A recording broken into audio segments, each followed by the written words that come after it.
Hi, Narasimhan. We are very excited to have you in our session on SOC today. Thank you. So, Thank you, Sana. Really nice to meet all of you on this Saturday evening or yes, and morning in case you're outside of India. absolutely. And I'm sure this evening will be really interesting and riveting. We have a huge number of people who have registered, and Very I'm nice. really looking forward to them jumping in. And I hope you also have an amazing session with us. Sure. Yeah. So, Narsimhan, as people join in, I would like to ask a few things like, um, you know, what do you feel about a SOC being implemented and accepted from small startups to big companies? How do you see the trend? So, especially in the last 3 years, Mhm. I'm seeing a lot of traction in the requirement of SOC 2, especially. The Okay. simple reason is there are lot of business problems which startups are aiming to solve, and this problem is probably one small portion in the larger ecosystem in which enterprise customers or entities are operating. A simple example could be, I may want to have end-to-end transportation management system for my warehousing company. Whereas Right. earlier it was not possible, today we have solutions to do that, right? Correct. Earlier, I was probably doing things on Excel spreadsheets, Right. whereas today I have automation suites and things to go ahead and do it. So I think it's Right. a combination, and it's a variety of things. And the more the number of startup companies are coming into this game, Mm-hmm. the more is the assurance element which customers require. Hey, I know you're a startup. How do I know that if I give my data to you, you're safe? How do I get a sense? Because in SaaS-based model, the data is hosted within that particular the SaaS company, right? Everything the SaaS company takes care. The data belongs to the end customer. So it's like, I am sharing my details to you. My very simple question is, how safe and secure are you going to keep it? I mean, you could say, I promise this, I promise that, but where is that assurance element? And that's where SOC comes in. So I think it's an exciting phase to be, and we have had very interesting engagements with our clients, customers, where a lot of fancy stuff we have been seeing. We are seeing a lot of, we are witnessing a lot of innovative business models, starting from AI, starting from code or code automation. I think the game is interesting, and it just started, I feel. Okay. So we're almost about to hit 7, and people have started joining in. Lovely, Thank you. lovely, lovely. We'll wait for another 2 minutes, and Sure. you can start fresh just to let the people know, whoever are joining the session, that we're just having an informal conversation. The main session will start exactly as promised at 7. Yeah. That's lovely. Okay. So, tell me another thing, Narasimhan. How do you see the difference in demand for both ISO and SOC? And I think many Interesting. of us would like to know that. Yeah, while I'll cover that in the detail of our session, but maybe if I Okay. have to give a very small insight, right? Hmm. An ISO probably is considered today as a starting step. A SOC is considered to be a more mature assessment. For a simple reason, ISO is a certification, and SOC is an attestation or an audit. So the It's like a outcome, report, yeah, right? the outcome of a audit is a report, and the Yeah. report talks about so many elements. So I think the people who rely on a SOC report fairly get more comfort on your system and processes rather than just looking into an ISO sort of a certificate. And the credentials behind an ISO versus a SOC, right? The SOC has fairly much more credentials plus the expectation, and only an AICP auditor can issue. So there are a lot of interesting things in that game. Right, right. So we are exactly at 7. We welcome you for our session with Narasimhan today on SOC. It is a step by step approach, a warm welcome. We are streaming from both LinkedIn as well as from YouTube. So your Lovely. sessions are getting recorded. So don't worry, we totally feel that you should just relax and listen to this absolutely riveting session today. Make the most out of it. Recordings will be shared, forms will be shared, and at the end of the session, we will also talk about the freebie, the takeaway from this session. So be there with us, and over to you, Narsimhan. I will stream your presentation for today. Thank you. Love it. Thank you. Okay, so I'm hoping that audience can see the presentation as well as myself. The audio, video, everything is set, and you're able to hear me clearly. With that as a confirmation, I will probably get started in a minute, right? So, hope everything is fine. Okay. So let me give you a perspective of what is going on in this world today so that you understand where SOC 2 comes to be a big differentiator. And that's the reason you can see that image as well, that SOC 2, that compliance is probably what I call it as this red color, icon, which is sort of merging both the ends.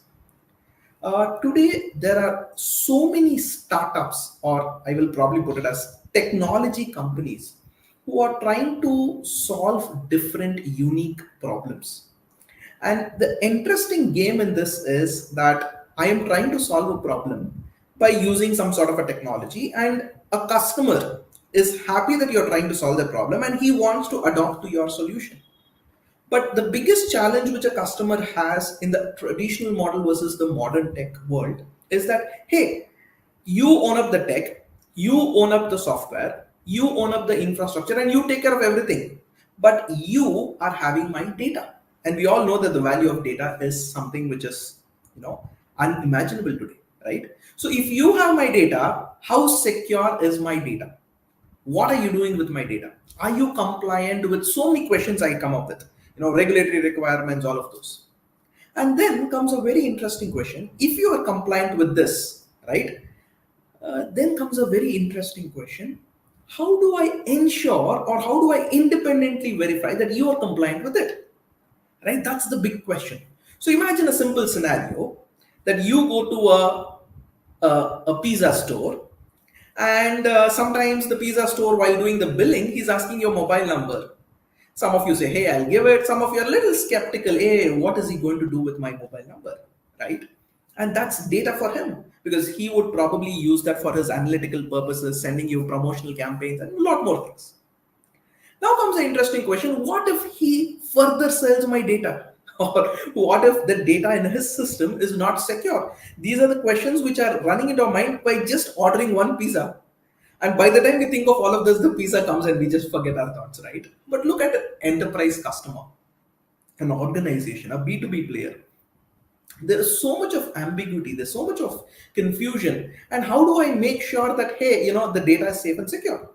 And that's where one of these interesting, I would not use the word certification, I would call it as auditing requirements, right? Called as a SOC 2 comes into play. Right? I know there are a lot of questions on what is SOC 2, what is ISO, what is PCI. We'll come to each of them and why SOC 2 is considered to be probably a gold standard when it comes to these sort of cybersecurity aspects, and we'll address that as well, right?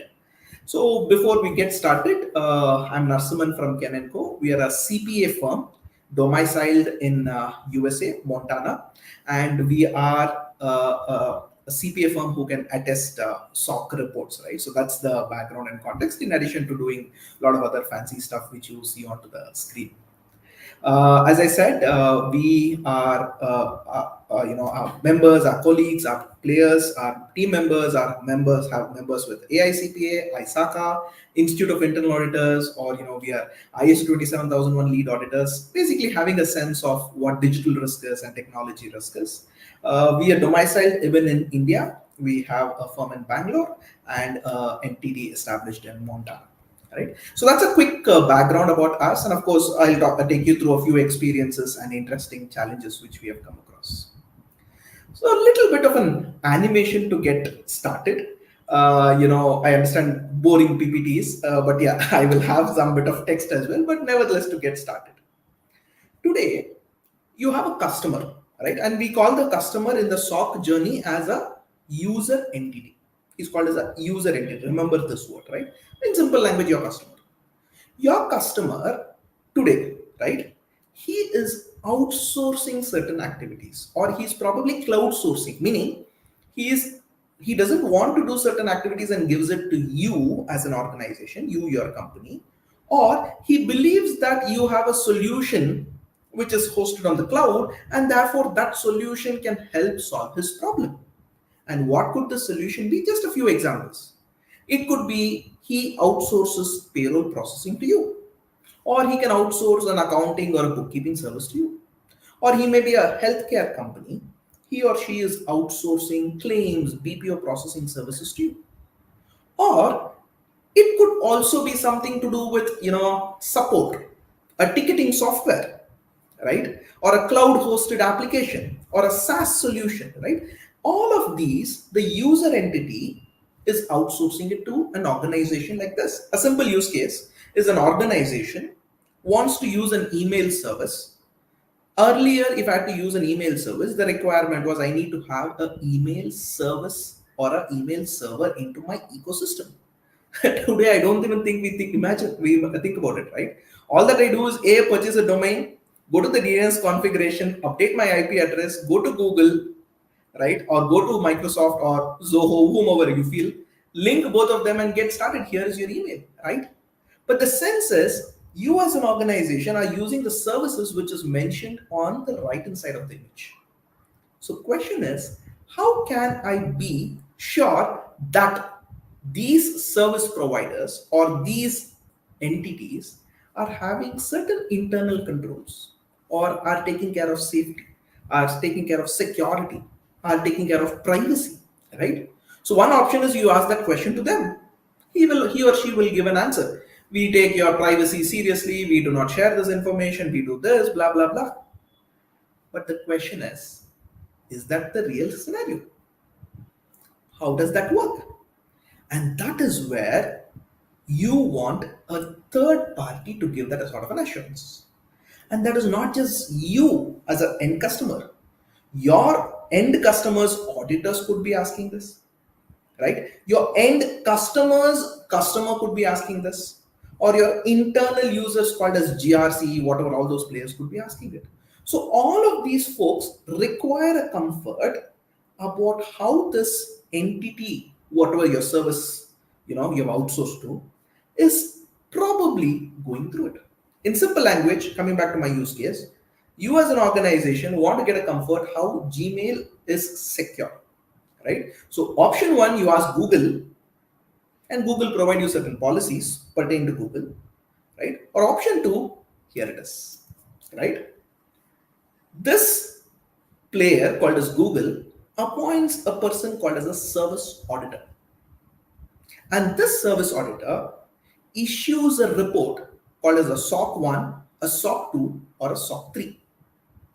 And this SOC report, whatever the 1, 2, 3 which I'm referring to, is a report which gives some sort of an assurance, which gives some sort of clarity, saying that, hey, that my controls or the controls which is operating in Google is reasonably safe, secure, and is probably compliant with ABC requirements.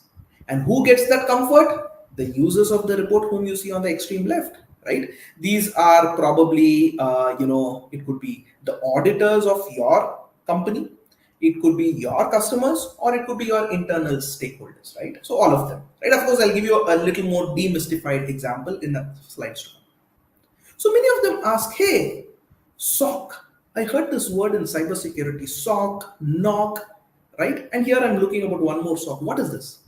So SOC and NOC is a little different from the service organization, what we speak of, or the systems and organization controls we speak of, right? SOC and NOC are basically 24 hours or 24/7 monitoring service to see if any threat is, somebody is trying to attack or penetrate your system.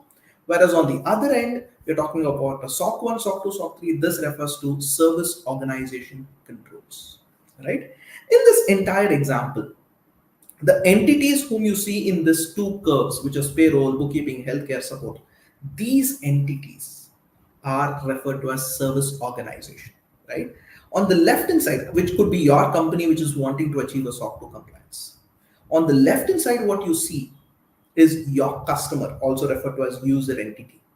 And on the extreme right, whom you see as service auditor, is Ken and Co CPA LLC, right? Is we are a service auditor where startups or companies appoint us as a service auditor to give an assurance that hey, my controls, my system, and organization is intact, right? And this is where an interesting terminology comes up: a SOC 1, SOC 2, and a SOC 3. What is the difference between all the three, right?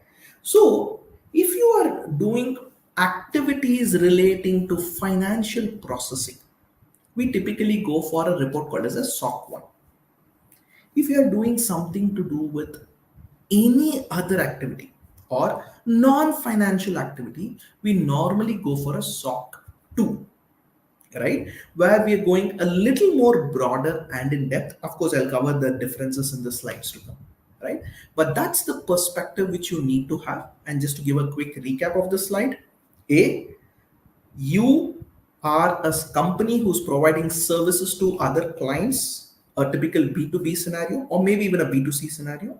They want to get a comfort that whether you as an organization are following the right security practices and protocols, and therefore you as an organization appoint a service auditor who's a CPA, right, to issue either a SOC 1 or a SOC 2 or a SOC 3 report, right? And that is a report and it's not a certification, unlike your ISO 27001, which we'll come to it in a few slides from now.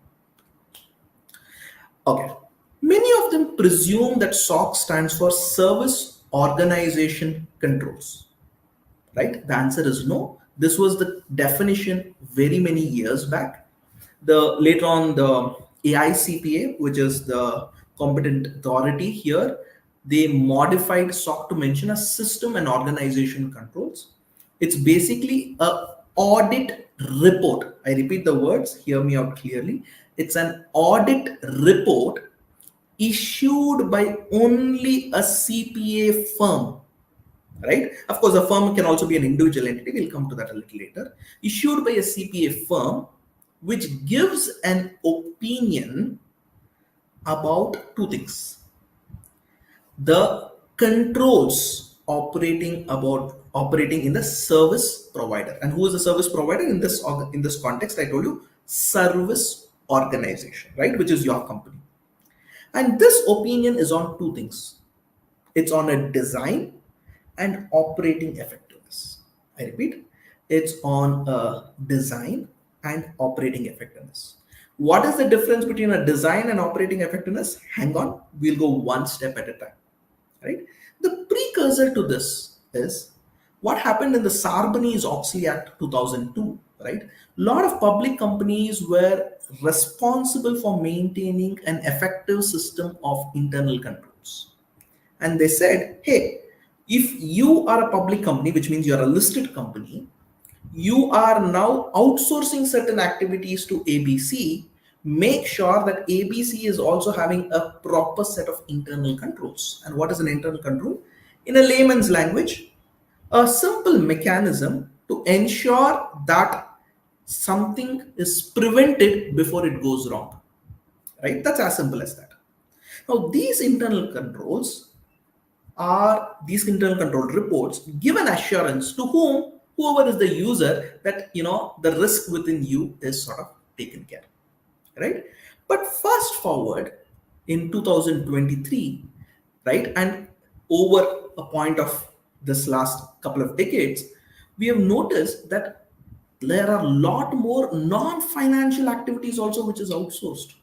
And that is where, interestingly, SOC 2 came into picture over a point in time, which is not focused purely on financial controls, which it goes beyond, right? And of course, we will see how that journey is. So let's take a very simple illustrative case. We're talking about three buckets over here.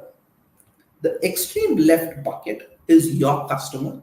As I told you, he or she is referred to as user entity. Then you have a central pillar, which is your company, your organization, popularly referred in this context as service organization. I repeat, service organization. And then on the extreme right, you have a service provider whom you use for providing the services to your customer. To give an example, in this case, assuming you are a company called as Dropbox, right? And Dropbox is providing services to, let's say, a company called as Xerox or LinkedIn, or for that matter, Ministry of Security, right? Or Ken & Co. Now, Ken & Co. Ministry of Security wants to get an assurance that, hey, whether Dropbox is having a proper set of controls, right? So they ask Dropbox to produce a SOC report, right? And while producing SOC report, Dropbox needs to be aware that at least earlier, now they don't, at least earlier, they had hosted the entire data in AWS, Amazon Web Services.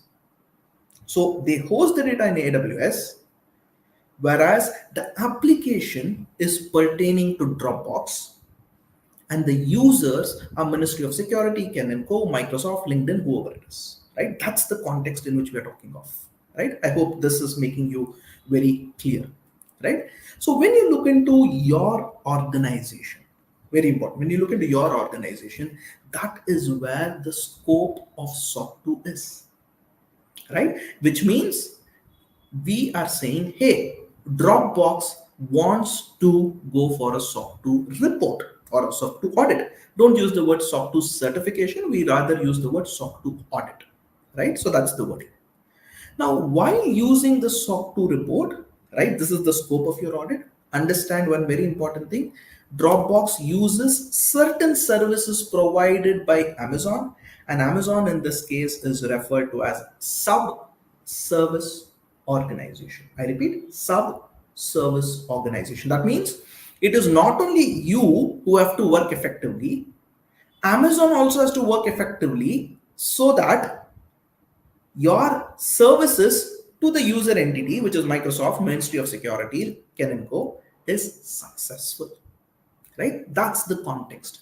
And when we look into SOC 2, we are focusing on the central pillar, which is basically the usage of this. I'll give another example, right? Most of us on the weekend, we spend at least probably about 30 minutes to a few hours on Netflix, just relaxing. Let's take Netflix as an organization. Hypothetically, presume that, of course, Netflix is a SaaS model, but it's an entertainment industry, right? So you subscribe to Netflix services on a monthly basis and you get access to it for a month, whatever, for a year, whatever, XYZ. Now, Netflix is hosted on Amazon, right? Hypothetically, presuming Amazon is down for some reason, your Netflix will not work, right? I mean, it's too big to fail. That's a different story, but I'm just giving you the context. So, which means the scope of SOC 2 is normally your organization. It may or may not extend to sub-service organization depending upon scenarios. We will come to it. There is also an element of a user entity controls which Netflix or Dropbox expects its customers to enforce, right? A classical example of that is, let's say, the user login and monitoring, right? So assuming you had the Netflix username and password and you wrote it somewhere in your hostel PG or your office, and somebody saw that and started using it, right? And you could not, you cannot go to Netflix and complain, hey, somebody else is using my credentials. Of course, you could enable a security like a multi-factor authentication. That's a different scenario, right? I hope you are able to get a sense of what I'm trying to say, right? So there are certain controls which the user entity has to enforce. We will address that. So now that I'm presuming you are reasonably clear on what a SOC 2 scope is, right? We quickly move on to understand what are the types of SOC services just for reference, and we'll focus predominantly on the SOC 2. So the SOC suite of services, right? If you ask me, you have for service organizations, which we are speaking of. We have something for cybersecurity and supply chain. That's not the topic for today's discussion. Maybe reserved for some other day. And within SOC, you have SOC 1, 2, and 3. A 1 is something called internal control over financial reporting. A 2 is based on trust service criteria, which I'm going to explain in the following slides. And SOC 3 is a generalized use of a SOC 2 report. Bear in mind, only a SOC 1 and a SOC 2 have got further classifications called Type 1 and a Type 2. And what is Type 1 and a Type 2? This is where you remember I told you design and operating effectiveness, right? Now let's take an example. Going back to my initial case, right? You wanted how secure is Gmail and how do I rely upon it? So Gmail appointed one service auditor, CPA firm, let's say Kenneco. I wish we had the opportunity, right? So we were assuming hypothetically auditing Google, right? And when we audit Google, we go on the day of audit. Google gives us all the evidences, and we say, everything looks okay, right? And we issue a report. But then you as a user would have a very interesting thing, right? It's like the traffic police who is there and you are in the signal and you know that it's early morning. You may probably want to break the signal, but because there's a traffic police, you are there, right? And the moment the police leaves, okay, nobody's watching me and I just go ahead, right? I'm just giving a very jovial example, not to give any hard and fast sort of thought process, right? So, given this scenario, how do I ensure that the compliance is there over a point in time and not as on a particular date? That's exactly where a SOC 2 Type 1 is different from that of a Type 2. In a SOC 2 Type 1, or as a matter of fact, even in a SOC 1, right? Any Type 1 report, let me repeat, any Type 1 report is purely a design report as on a particular day, which means I take August 31st and I check what are all the controls as on August 31st and I audit you as of August 31st. That's the end of the story. I audit you as of August 31st, and I may give you an opinion on September 1st, second week, third week, whatever, but I give you an opinion as on that period. And that is what a SOC 2 Type 1 is. Whereas, imagine a reader is going through it. He is very comfortable that you have certain good set of controls and practices. Great. But what if you just implemented all of them on August 29th and within 3 days you are able to achieve compliance and you showcase, right? So it's a design audit. To give a very illustrative case, you have seen sometimes that, when some of the VIPs are coming for a visit, the roads are kept very clean, or maybe some of the times when you know that the senior management is coming for rounds, everybody is a little cautious. After that, nobody bothers. So, how do I get an assurance that it is not just one day, it is for a particular period? And that is where maturity comes into picture. A maturity is a scenario that for a particular period of time, you are able to demonstrate compliance. And that's the beauty of it for a particular period of time. And this period of time is generally 6 months, but shorter period is accepted provided a justification or a reasonable logic is given by the service organization. And in a type 2, the beauty of a type 2 report is not only do you give an assurance on the design, you also give an assurance on the operating effectiveness. Plus, the CPA audit firm shall give a test procedure on each of the control defined by the organization. Let's say we speak of physical security, we speak of logical security. The CPA firm gives an opinion on each and every point mentioned in that, and he gives an opinion. We verified, tested, dot, dot, dot, and we noticed that out of 5 days, right, out of 25 days of sample, 5 days we noticed that the entity is not compliant. Now imagine a reader of this report. Would he get a better assurance? The answer is absolutely yes, right? And that is where a type 2 report comes very handy, right? We've had cases where even one sample, if it is failed in the larger set of things, of course we do a risk assessment, but we have to report it. Why? Because the reader gets an assurance, hey, there is something which is failed here. I need to be a little more cautious, or I need to check if there is follow-up procedures on that. And that's a type 2 report for you, right? Just to quickly summarize, SOC for service organizations, 3, SOC 1, SOC 2, SOC 3. SOC 1 and SOC 2 have further classifications of type 1 and a type 2. What is a type 1? It's a design report as on a particular day. Type 2, it's an operating effectiveness report as not on as a particular day, it's for a particular period, along with the auditors or the CPAs, audit step procedures and the results. That's the beauty when it comes to a type 2 report. In a type 1, you just talk about design. Now, just to give an example, sir, we have been talking about design, operating effectiveness. Can you make it a little simpler with an example? Here it is.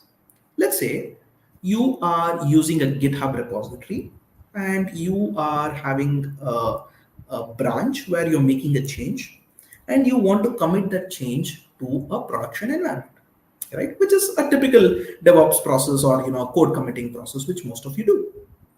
Now the interesting question is, I did the code change and I am the person who's moving this change to the production environment and I am the same guy who did the testing. Now, look other ways. Look probably from two step backwards. You are the same person who's doing the change. You are the same person who's approving the change, and you are the same person who's pushing into production. What if certain things was missed by you, right? And this is where a control you define, saying that the change shall be done by one person, may be tested by another person, and approved or committed by a third person. Or if you have a smaller organization, the change committed is done by a different person. It could be your colleague, that doesn't matter, not always supervisor, but somebody else commits the code compared to this. And this is a classical example of a change being committed. Now, if I do one particular test walkthrough, okay, show me one change. Are you doing this? You're doing this? Yes, go ahead, approved. That's a design audit. Okay, by design, you have a policy and you're doing that, right? But what is operating effectiveness? Go back for a historical period, go back for 6 months, go back in 3 months, pull out all the changes which you have done. For each of these changes, check whether you're compliant or not, right? If I made 1,000 changes, are you going to check 1,000 changes? Well, not really. We would go based on what is called as a sample size, and we drive based on the sample size, right? So that's a typical approach which we follow, right? But having said that, many of the startups and also many of the consultants have told me, uh, for a SOC 2 Type 1 report, I have a policy that is sufficient. My dear friend, only a policy without implementation is like your New Year resolution, which you make on 1st January, right? It's working only on the 1st January and not for the rest of the days, right? Maybe I'm just giving as a jovial example. So even in a design audit, right, you need not just have the policy, you need to have a proof of implementation of the policy. Very, very important. The second question, which many of the startups or consultants come and say, hey, it's a design audit, we have the policies, do we also require the SOC controls? The answer is yes, because the AICPA standard says you need to have a system description and a control description. Both of them are necessary. Further details we will be looking into the slides to come, right? I'll just pause here for a minute, right? While you look into this particular slide, I'll just pause here for a minute. And if there are any questions, maybe Saina, I could request you to just bring up those questions if there is any. Or if you feel what are the use cases, how it is, how do I achieve compliance? Those are covered. Any questions so far in terms of what we have spoken? Yes, you could go ahead and share it across. And you could message in the chat. We will pick it up. And in the meanwhile, if you are able to enjoy, you're able to make some good sense out of it, maybe you could just go ahead and give a thumbs up, or just saying that yeah, it's going well and things like that, right? So that's where it is. Saina, I'll just pause for a few seconds. If there's any questions which has come up, we could take up. Sure. Narasimhan, uh, we have one question from Mr. Kostav Ponce. Do we have any standard controls list like ISO 27001, PCI DSS for SOC 2 as well? Very interesting question. Very interesting question. Um, Controls are not defined based on the AICPA requirement, or rather, the AICPA does not say, hey, you need to have these 5 controls or 10 controls like a statement of applicability in case of an ISO 27001. What AICPA defines is something called as the COSO framework and point of focus, where it is written based on the trust service criteria. It is written a few things, which if you can give me about probably 5 to 10 minutes, I will cover in the slides to come. Right? So there is nothing like a list of 100 controls you need to define, but there are certain principles which AICP has come up with. We will go ahead and understand that. The other interesting question which many of them ask is, SOC report is equivalent to a bridge letter? No, no. A SOC report is an independent report. I repeat, it's an independent report issued by the CPA firm, right? Whereas a bridge letter is an assurance letter given by the management.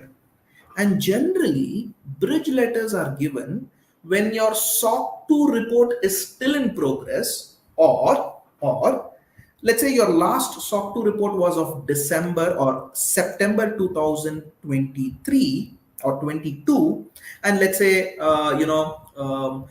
they want an assurance for the next 3 months, October, November, December 2022, as an example, right? And your next audit, let's say, is going to be scheduled only a year later, right? So you're just giving that interim comfort, saying, hey, there's nothing major which has changed from that date till this date, right? That's basically a bridge letter. Please note, a bridge letter is not a replacement for a SOC 2 report, because a bridge letter is a letter issued by the management and not by the CPA firm. So I hope so that sort of helps it, right? I'll probably take one more question and we'll quickly move ahead in this landscape. Any other questions, Anna, which has come up? Yes, Narasimhan, so we also have another question. Can you explain ICFR SOC 1 report and how exactly we need to report? Okay, fair enough. That's an interesting point. Let's say you're a service organization which is doing certain activities which has a financial impact on your customer. Meaning, a simple use case. You are processing payroll of your customer. Now, look at your customer. He has his own financial auditor who is sort of going through all his financial numbers. One of the significant number in his P&L account is salary. So obviously he wants to have a control how is salary processed, managed. And what does your customer say? We don't manage salary. Here is our vendor. He takes care of it. It's not my responsibility. So can the auditor of your customer, okay, so it's not your responsibility, so no problem. Can I sign the report? The answer is no, right? He would want to get an assurance whether you, as a payroll processing organization, are having sufficient controls, or you, as a payroll processing organization, have reasonable knowledge or have reasonable control over systems. And that is why your customer or your customer's auditor, whoever, would ask your organization to issue a SOC 1 report, which is on internal controls over financial reporting of whom? Of that particular customer. So, generally, anything which has an impact on the customer's financial reporting process, if that process is given to you, then you would be asked to produce a SOC 1 report. And there we use a criteria of ICFR, which is basically something called as IT general controls and application controls. That's another day's discussion, but I hope I've given you perspective. But when it comes to SOC 2, we use what is called trust service criteria. We will be covering it in a few slides to come. Right? So I'll probably pause over here, or I'll just take one step backwards, because I think I've given you the basic context. Let me move a little further so that you're able to get some more perspectives, right? So Okay, how do Narasimhan, I, we'll take one more question because please, lots of questions are flowing in. okay, okay. So, and also to let everyone know that at the end of the session and in the middle of the session, also, we will post the Google form. Please fill in your data so that you can be contacted if you're interested for more updates on this subject matter. Okay. So, the next question we will take is there any possibility COBIT will be followed in the SOC 2? The simple answer is no, because Corbett follows a different protocol. compared to that of a COSO.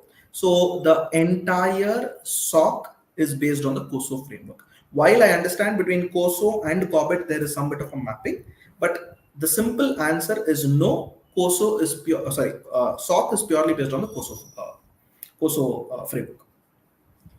Okay, Narsimhan, thank you so much. I think you can move ahead. We'll take the next set of Sure, questions again when he sure, pauses. Okay. In the sure. meanwhile, please fill in the form. We are sharing it both in YouTube as well as LinkedIn. Okay. Yeah. Go ahead. Great. Over Thank to you. you, man. So quickly, one of the questions which, as a service organization, you ask, hey, what sort of a report should I go?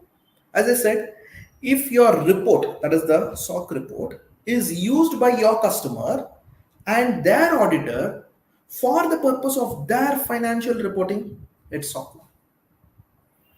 If your customer or stakeholder just wants to get an overall comfort, you go for a SOC 2 or a SOC 3.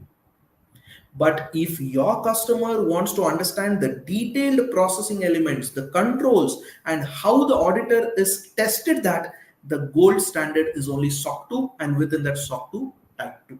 Right? I think we spoke about it.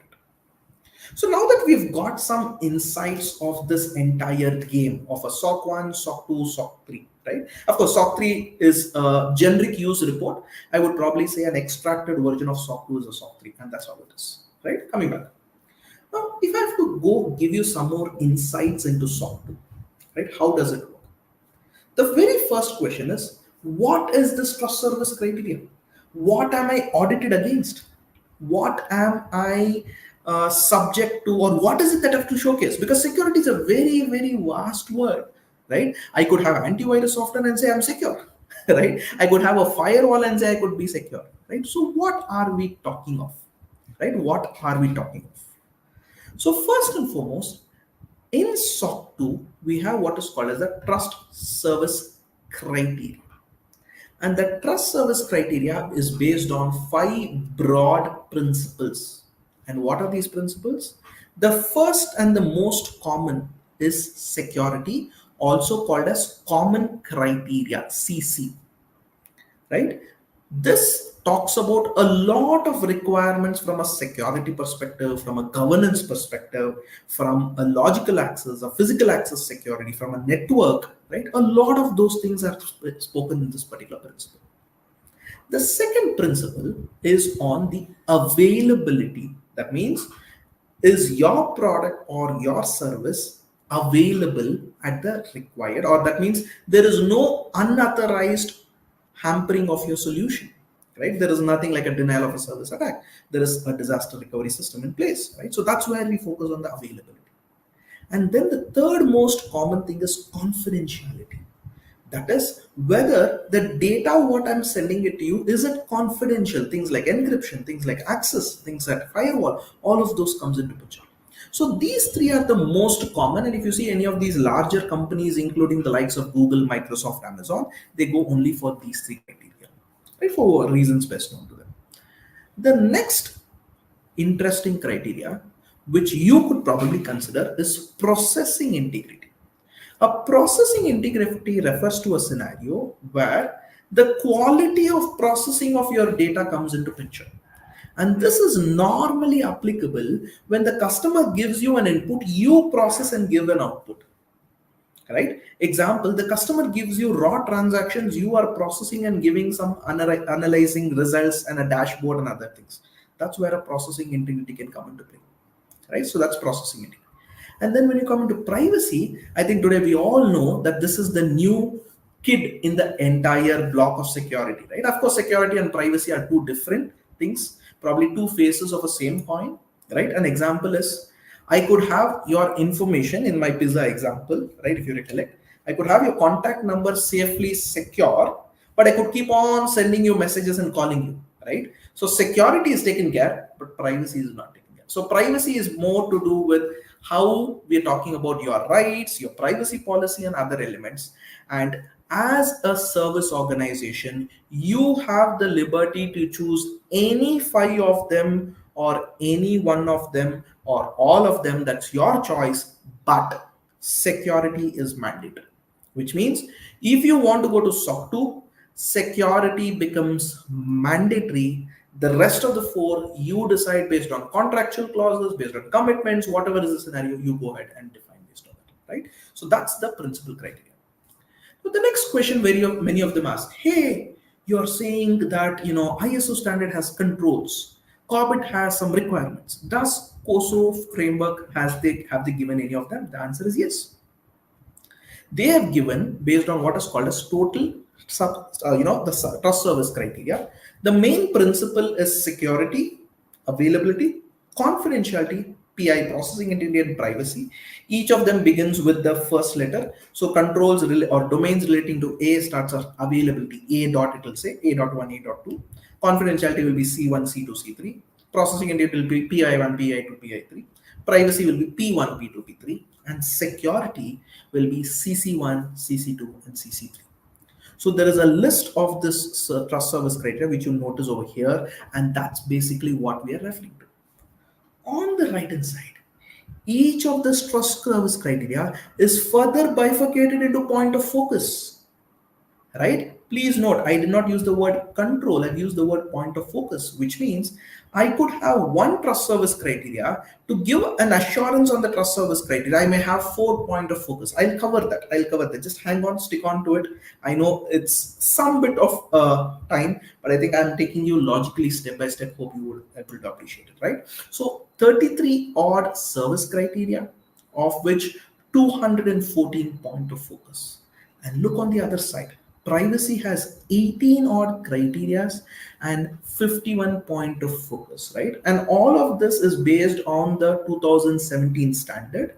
However, I think 2022 there was an amendment which talks about additional point of focus, which I've not covered here because it becomes too much for you to digest at one point in time. So therefore, I'll probably take one step backwards and say, hey, do I need to have 300 controls in my organization to be completely SOC 2 compliant?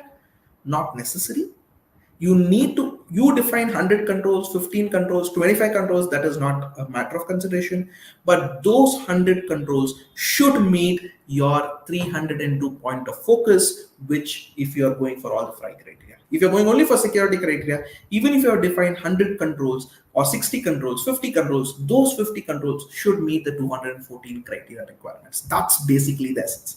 And that is the role of the CPA auditor in this entire game, right? So that's the makeup of service criteria. Now, what does this service criteria say? It says you need to have policies, you need to have communication, implementation, you need to have procedures, and you need to have a monitoring principle. So these are broadly the four components we say from a trust service criteria perspective. You need to have policies, backed by policies, you need to have procedures. Procedure and policy could be integrated. You need to have a communication mechanism where it's clearly defined who is responsible, who shall do what, how it shall be done. And very, very important, you need to have monitoring, review mechanism, how you do that. And that's how you achieve compliance against these trust service criteria. While we speak this, it is also worthy to look into certain related terminologies. We did make a mention, right? Because we're going a little more deeper into SOC 2, and then we'll come into step-by-step compliance steps, right?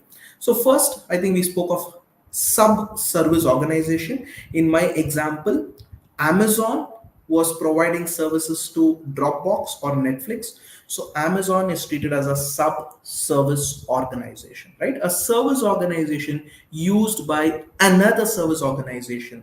And typically these are vendors, contracts, etc. Remember, I might be using hundreds of service organizations, but not every person will become a sub-service organization. Let's take a very simple scenario, right? You are working in a co-working space. So maybe to a limited extent, the co-working vendor is taking care of who can come into the office and go out. So to the limited extent of physical security, he is responsible. So he is a sub-service organization. But in the co-working space, there is a facility management, there's a security, there is some, facilities, janitors who takes care of those cleaning facilities. They are no way related to your services, what you're rendering. So they would not come as a sub-service organization, right? So typically for SaaS-based companies, who are your sub-service organization? It could be players like Amazon, your Google, or your AWS, Azure, right? These players. B, your email service providers. C, your Git repository. And if you're using any other automation solutions for rendering your services, those players could be a sub service organization, right? So the interesting question is, as I told you, Netflix will not work if Amazon is down. Dropbox will not work if your um, uh, Amazon is down, right? So then comes a very interesting question. I'm just giving again example of Amazon or Google just for the sake of educational purpose. Nothing that from personal preferences or something like that, right? Coming back. So the real question is, if Amazon or Google or somebody like this is down, what happens to this underlying application, right? And as a service auditor or as a service organization, you have given a commitment that I'm 100% available uptime, but Amazon is down, that has an impact on you. So how do I give an assurance? And that is where complementary subservice organization controls come into play, right? So we say that, hey, no doubt Dropbox is going to ensure this, but in addition to Dropbox ensuring this, there is also dependency on Amazon, and if Amazon fails, Dropbox may not be able to assure this. And this is called as complementary subservice. That means in order for my controls to work, my friend's controls or my subservice organization also should be operating effectively. A classical example is physical security at Amazon data center should be operating effectively. Only then, my systems are actually secure, right? Or my physical security at co-working space like WeWork or anybody else, right, is working, operating effectively. Only then, to some extent, my services are compliant, right? So this is called as complementary sub-service organization. Typically, if you're using an infrastructure or any other cloud service provider, it is taken care of, right? So that's a CSOC. Then comes an interesting question. If I have a third party like this, do I need to consider the third party services also here? Right? And that is where it is very interesting that we use two methods, an inclusive method and a carve out method or an exclusive method. In an inclusive method, you audit the service organization as well as sub-service organization. That means you audit your startup along with your vendors, along with your Amazon or Google or GitHub. The challenge is, do you think they would give you the data for your audit? The answer is no. They will say, here is my list. Go ahead and read whatever you want. Therefore, the most practical use case today we are seeing is a carve out method, where in the carve out method, we are saying, hey, we are going to restrict, or we are going to say, hey, this is what we are going to audit, and this is something which we will not touch, right? So that's basically your carve out method. Then comes a very other interesting terminology. We spoke of complementary subservice organization controls. Now we have what is called complementary user entity controls. That means those controls that you expect your customer to implement. A classical example is, you give a console to your customer, you expect your customer to give access to only employees on a need basis. And when employees on a need basis are given the access, that means the customer has to revoke their access when they leave the organization. And these sort of controls which a customer should enforce are called as complementary user entity controls. That is, the user of your software or solution or your product or your service has to enforce certain controls, and that is what it is. Another example, you are a payroll processing organization, your customer gives you valid payroll data, only then you can process the information. Let's say he did not give you the termination date and you still went ahead and processed an employee's salary. Boss, you cannot hold me liable because you are supposed to give me those details. And that's where user entity controls come into picture. Remember, even if the user entity control fails or subservice organization controls fails, the overall service delivery could have an impact. So you're clearly calling out that these two papers are not my responsibility, are yours or the respective people's responsibility. So that's a sort of a disclaimer, that's a sort of a call out. At the same time, it should be carefully called out because you cannot say everything is that person's responsible. You have to be a little cautious on that. The other most common question which I get, hey, I am an ISO 27001 compliant organization, therefore I can become SOC 2 compliant tomorrow itself. I'm afraid not. It could be, but I'm afraid not. Why? Because ISO 27001 is an information security management standard. It has something called as a management requirement, clauses 4 to 10, and then annexure controls, which talks on, of course, the 2013 standard versus the 22 standard, there's been some changes, whatever it may be. But if you look from that angle to your SOC point of focus, right, you would notice that only about 56% or 53%, as the case may be, are mapped, right? Which means you still have a good 40 odd percent additional things to do, if I have to put it in simple language, right? But look at more practical terms. You having an ISO 27000 is a certificate. Of course, the certification issuing agency should be accredited with IAF, International Accreditation Federation, or something on those lines. It should be accredited with that. Only then you can do it. But what they issue is just a single piece of paper which has your scope, objective, what is there, and you issue a certificate. In case of a SOC, whether it's a type 1 or a type 2, it's a mature report. It's a mature report which talks about the system, your information, your processes, and all of this is available to your customers. So you can imagine what is the level of confidentiality and level of detailing which is there, right? And that is where a SOC 2 is considered more mature.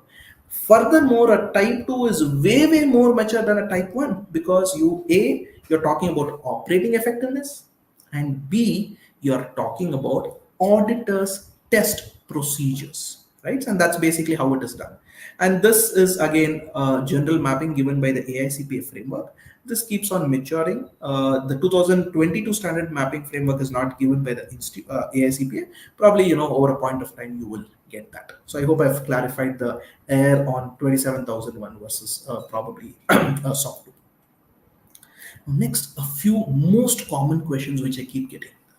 Can anybody sign a SOC 2 report? I'm afraid not.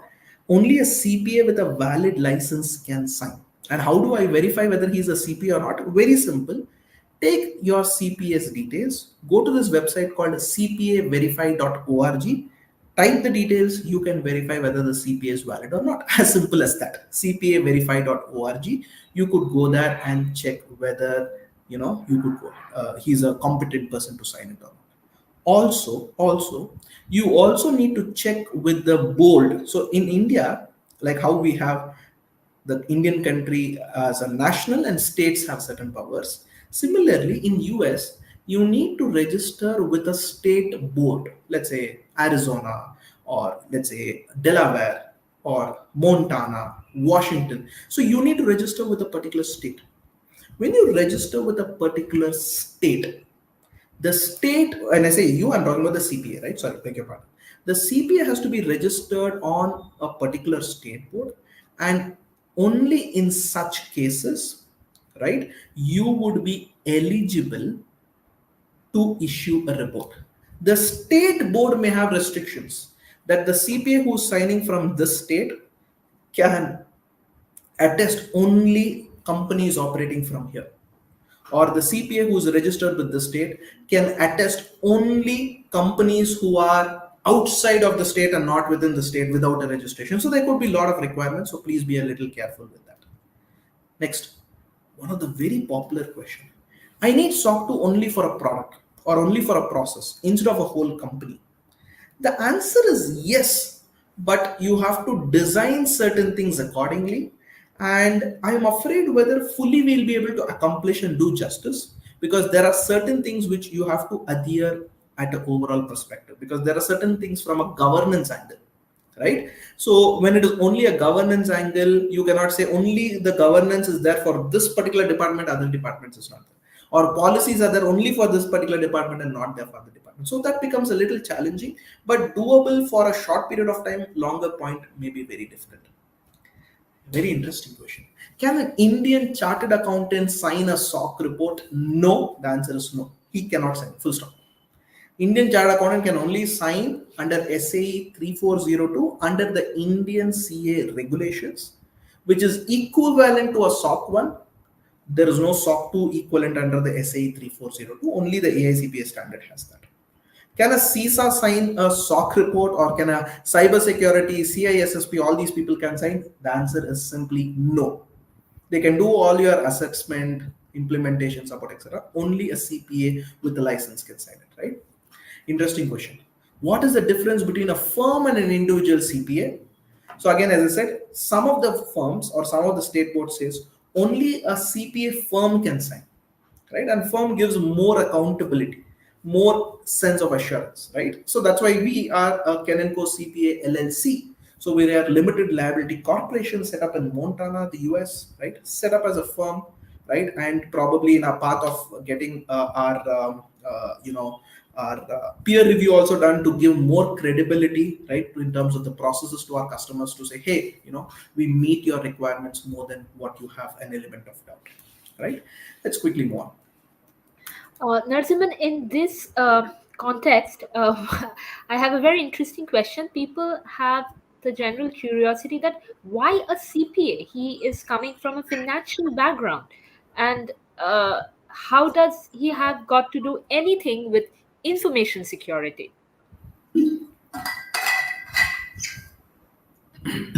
Very, very valid question. I got this question myself. I started doing so much research that eventually became an IT auditor, right? Because I was thinking, what is the role of technology for an auditor and things like that. So I can only think of two reasons. A, from an overall perspective, this is an audit at the end of the day. An audit is a domain of an auditor, as simple as that, right? That's the first thing. Second, the only authority which is given this framework in this entire world is an accounting body, which is an AICPA. None of the cybersecurity organizations have come forward with a reasonably comprehensive setup like this.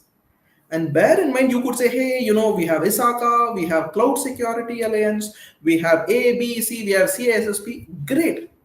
All of them focus on a particular domain, right? It is like, I always ask this question, right? You go for a full body checkup sometimes, right? Now, what is the definition of full body? Is it from head to toe, or it is based on certain key parameters they have defined, right? So that's basically the sense of it, right? Coming back over here, you could obviously ask a question, how can a CPA who is an accountant be competent to do it? And that's exactly why credentials of a CPA matter to you, right? For example, we as a CPA firm, our core expertise is only on IT audit, right? Of course, we do some bit of a financial work that is probably a very minuscule. Our core expertise is IT audit, technology controls. Name it startup, name it AI, name it robotics, RPA, we have audited. And that we have chosen as a domain of specialization, right? So A, we combine the skill set of an accounting, an auditor requirement. B, we combine the requirement of technology skill set. And C, we see how these emerging trends and all these things are coming together and trying to do the audit. And that is where you need to be very, very careful while choosing a CPA firm, because he or she should also understand your line of business, right? Because if somebody says, show me evidence of backup in a case of a, SOC solution or a SaaS provider or an infrastructure as a service, we'll have to reassess how it is done, right? Or I want to see who is the person who has access to data center.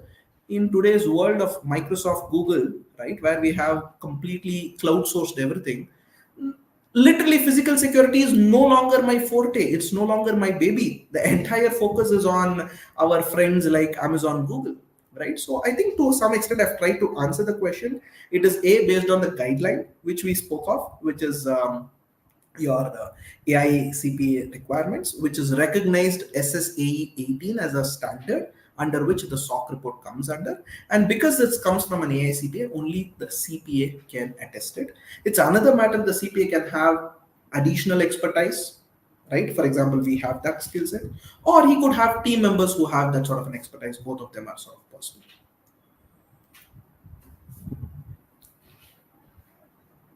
Hopefully, I have answered that question, and I know we are nearing the cutoff time. I'll probably take a few more minutes before we wrap up. So, question is, how do I get started? I understood this entire ocean of things. What is the next step, right? So, to get started with stock, first understand, does your organization or your entity requires a SOC? What is your objective? Your objective is predominantly based on the user entity requirement. And who is the user entity in this case? It is none other than your customer. So if your customer is an enterprise customer, he would have in your agreement signed an SLA saying we want this. If your customer is, let's say, someone to do with, privacy related domain or a healthcare related domain, he might be very finicky about how he is sharing the information. So understand the user entity requirement. Second, understand the scope of audit. Do you want to go for a SOC 1, SOC 2, or a SOC 3? Next, what is the level of detailing? Do you want a type 1 now and 6 months down the line you go for a type 2? That's a very well measured assessment. You could directly say, hey, I'll go for a SOC 2 type 2, but probably you're keeping things on wait for a very long point in time. That's something which you have to decide, right? Because many of them ask me, do I have to go for type 1? Only after that I go for type 2? It's your choice. But just that you implement certain controls which will take about, let's say, 1 month's time, and you put them into practice second month, and then your audit period starts. Because if I audit for the 2 months, you're non-compliant, right? So from your third month only I can start your SOC 2 type 2 period. So better go ahead with implementation, put things in place. End of 2 months, here is my SOC 2 type 1 report. Wait for some more time, complete all those extra masala which you want to do, get all the evidences, go for a SOC 2 type 2. That's a more mature way.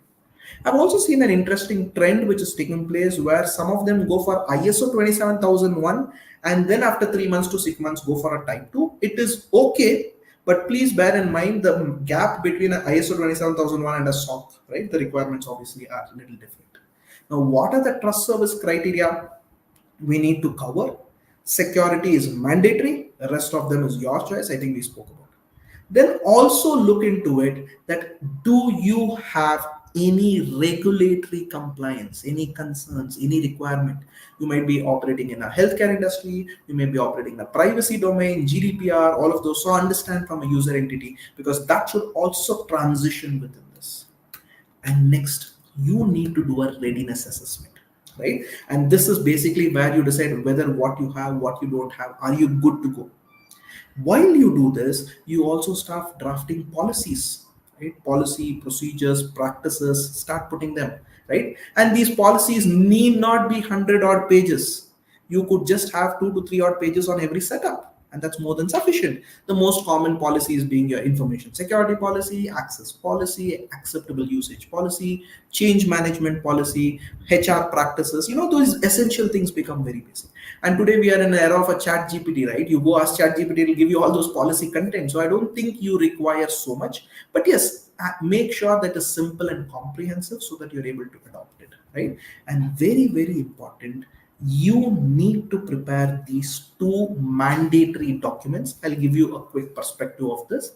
System description as per trust service criteria, section 100, and SOC controls as per its section DC description criteria, that's what DC stands for, section 200, right? So these two are mandatory, right? And this is where the core is. I'll speak about a few minutes, from that. And the CPA you appoint, right? Ken and Co or anybody else whom you feel like, just giving an example. You appoint them as a CPA auditor. We ask list of requirements, we document those results in our work paper in acceptable format, and we prepare a SOC report. A general SOC report, a type 1 report has got 3 sections. The first section is auditor's report. Second section is a management assertion. In a SOC 1 or SOC 2 or a type 1 or type 2, all the scenarios section 1 and section 2 are same. Section 3 is system description. Again, in a SOC 1, SOC 2, type 1, type 2, the system description is same, but the content would vary.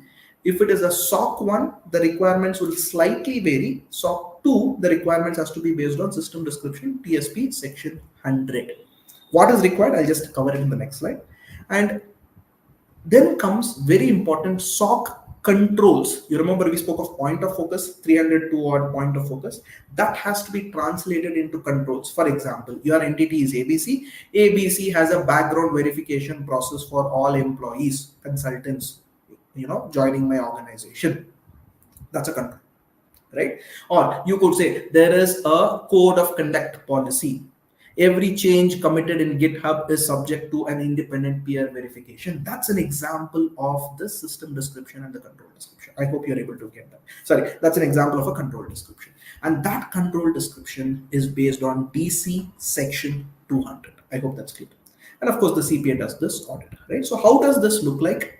Preparing the system description. This is the guidance given by the AICPA. It's available in the AICPA website, but I think it's either you need to be an AICPA member to download this, or you need to make a payment to get this. You can go and figure that out.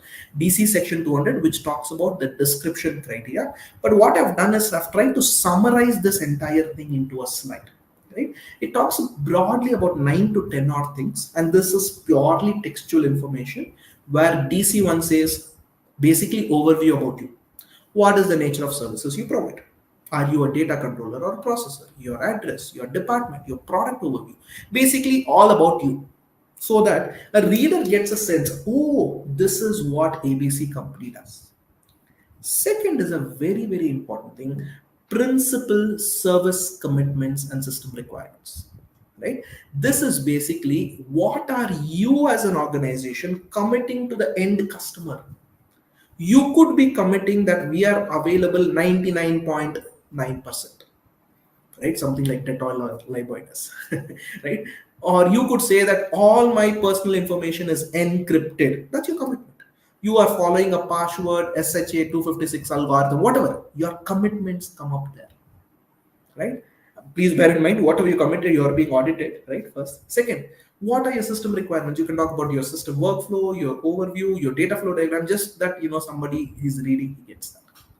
The third is a very, very interesting section, and this talks about infrastructure, software, people, procedures, and data. The crux.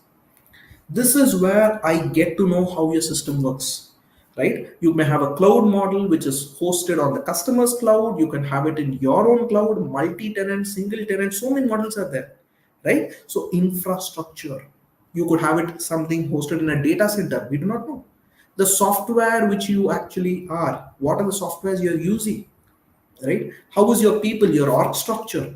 What are all the policy procedures which you have? And what is the data you collect? What is the data you process? And what is the data you give as an output? Interesting sections. DC4 talks about system incidents, a low priority, but it is, I think, something necessary, what all you need to cover.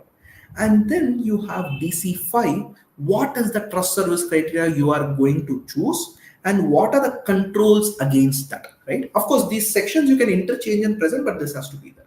Please bear in mind, in a SOC 2 Type 1 report, the controls is a part of Section 3. In SOC 2 Type 2 report, controls will not be mentioned in Section 3. It will be mentioned in Section 4 because along with the controls, the auditor's test procedure also will be mentioned. So from ease of presentation, SOC 2 Type 2 will have all the controls in DC5. Right? DC 6 and 7 is CSOC and CUEC, complementary subservice organization controls and user entity controls. DSC 8 is sort of, a corollary to DSC 5, basically what is applicable and not applicable.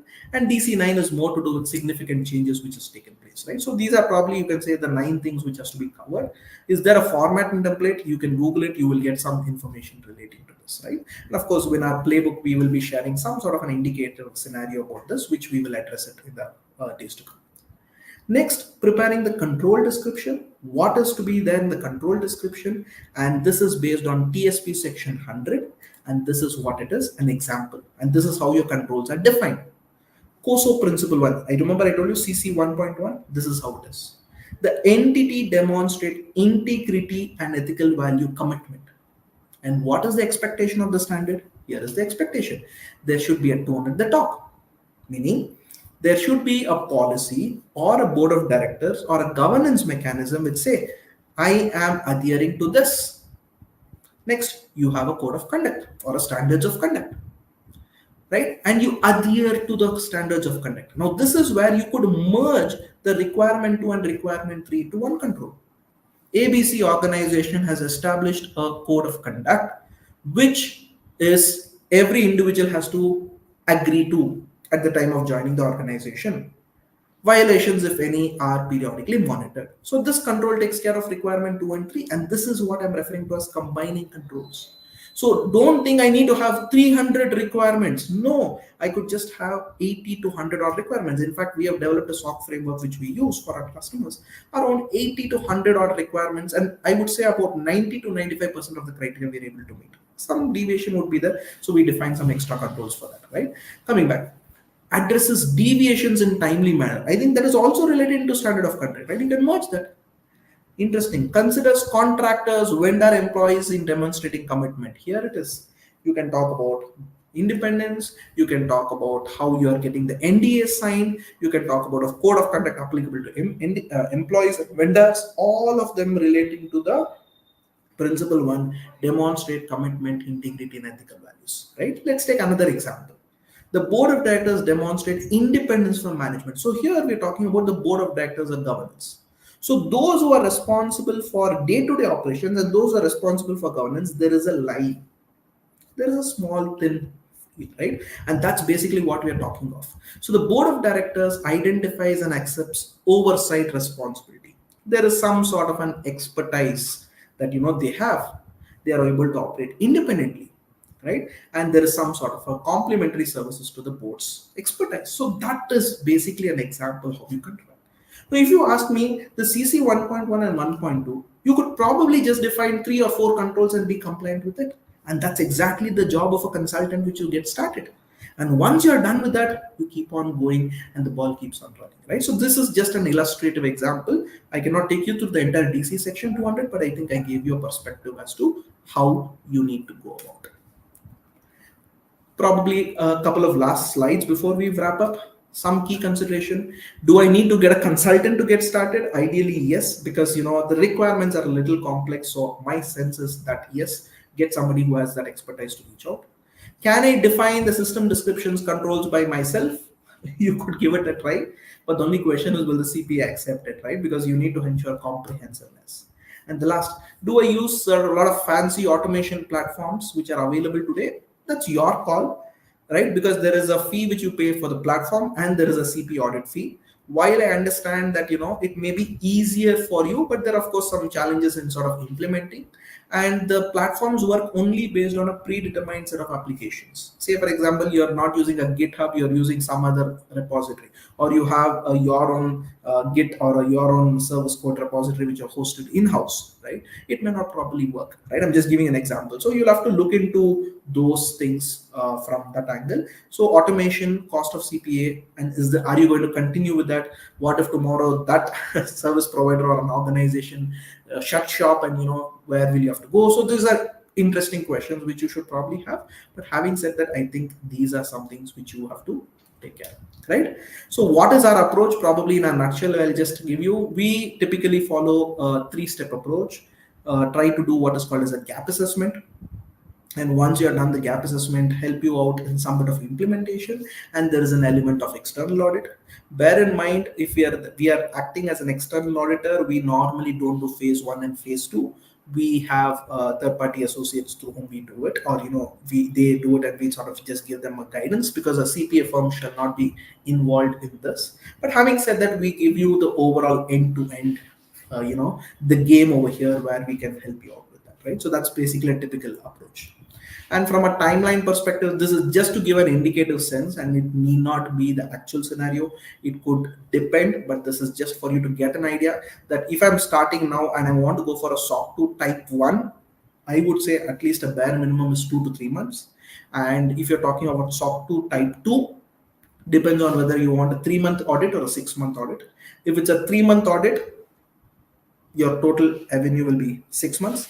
If you're 6 months audit, your total window will probably be about 9 months. But having said that, this could be crashed depending upon your complexity and scenarios. But this is something too early to sort of discuss. But it is just for you to get a sense of this entire thing, right? And yes, that's about us. So we are a CPA firm having expertise in IT audits, SOC attestations, cybersecurity requirements, auditing SaaS companies, data privacy, and other things. Happy to reach out, or happy to help you out if you have any questions and clarifications. And I think that brings us towards the sort of end which we thought of or which I want to cover. I know it took a little more than an hour. I think we took about close to about 75 odd minutes for this conversation, but I hope you found a lot of value addition into this entire 75 minutes. Happy to take your questions and reach out to us for any of these requirements. Yes, I'll quickly, if you have any questions, I can probably take it. One popular question, which many of them keep on asking, is SOX, SOX, and SOC the same? Uh, no and a yes. Why? Because SOX is based on the requirements if you are a listed company in US, right? SOX section 404 is applicable for you, where you demonstrate internal controls over financial reporting. That's the requirement of SOX 404. Then what is SOC? It typically comes into picture when you have outsourced services to any organization or you're a service organization, right? So in case of a SOX, it's mandatory. Listed company SOX compliance is mandatory, whereas SOC compliance is voluntarily done or normally done based on customer contractual requirements, right? So that's the basic fundamental difference. And in SOC, we focus on your system description, your controls, whereas in SOX, we focus on the entity's financial reporting process. But then other question which could probably come up is SOX and SOC one the same? No, but there is some amount of an overlap because SOX is applicable for that organization's compliance and practices.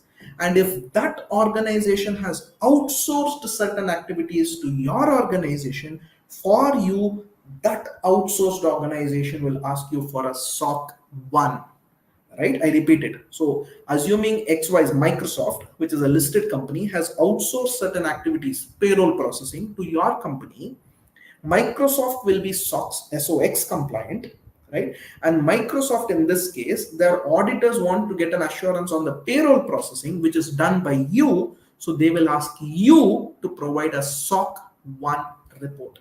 The nutshell is SOC is always on the service organization, and service organization is an entity who helps you to achieve or to whom you have basically outsourced certain activities.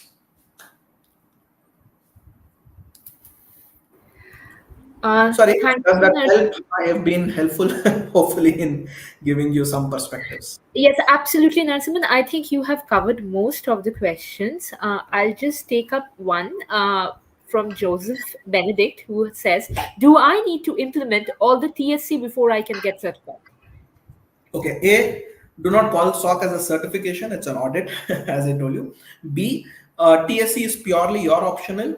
Which criteria you want, you could choose, but mandatory criteria is only one, which is common criteria, also referred to as security criteria.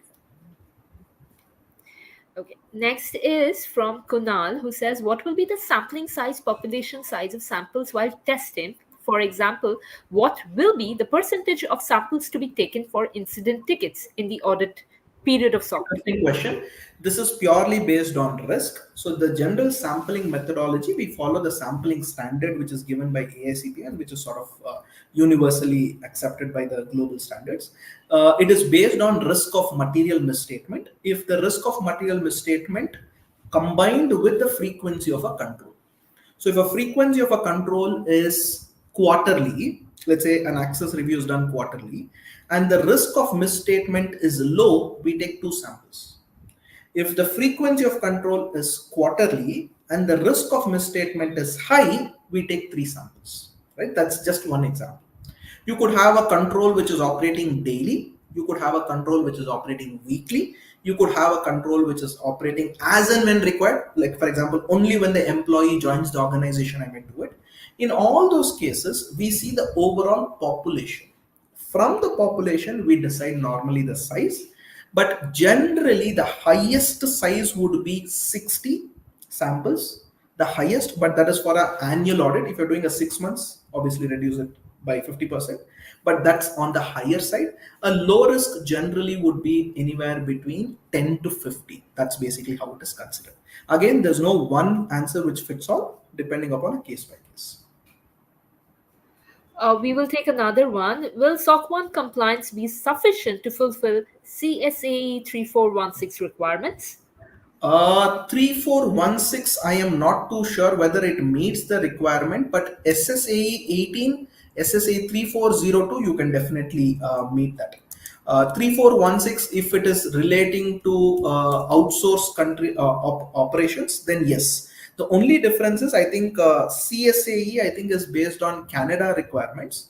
Many of the organizations across Canada have said that if you are a SOC 1 or SOC 2 compliant, we will rely upon that. So I think it's a good thing unless there's a very, very specific scenario which you want to cover.